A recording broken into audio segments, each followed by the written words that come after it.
హైదరాబాద్ లో మధ్యాహ్నం నుంచి వర్షం కురుస్తూనే ఉంది. ఉరుములు మెరుపులతో పాటు వడగండ్ల వాన కురిసింది. చినుకు పడితే చిత్తడయ్యే హైదరాబాద్ నగరం భారీ వర్షానికి అల్లకల్లోలంగా మారింది. ఇప్పటికే లోతట్టు ప్రాంతాలు జలమయమయ్యాయి. రోడ్లపై భారీగా వర్షపు నీరు నిలిచింది. చెట్లు విరిగి పడ్డాయి. ఎక్కడ చూసినా ట్రాఫిక్ జామ్లే కనిపిస్తున్నాయి.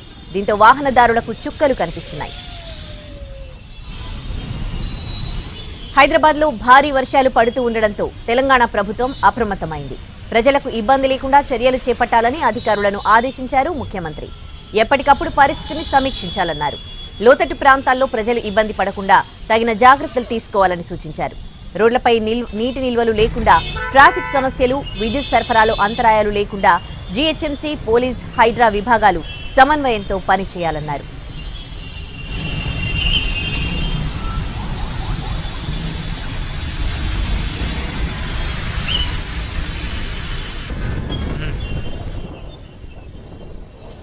హైదరాబాద్ లో మధ్యాహ్నం నుంచి వర్షం కురుస్తూనే ఉంది. ఉరుములు మెరుపులతో పాటు వడగళ్ల వాన కురిసింది. చినుకు పడితే చిత్తడయ్యే హైదరాబాద్ నగరం భారీ వర్షానికి అల్లకల్లోలంగా మారింది.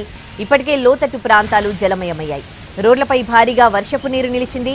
చెట్లు విరిగి పడ్డాయి. ఎక్కడ చూసినా ట్రాఫిక్ జామ్లే కనిపిస్తున్నాయి. దీంతో వాహనదారులకు చుక్కలు కనిపిస్తున్నాయి. హైదరాబాద్ లో భారీ వర్షాలు పడుతూ ఉండడంతో తెలంగాణ ప్రభుత్వం అప్రమత్తమైంది.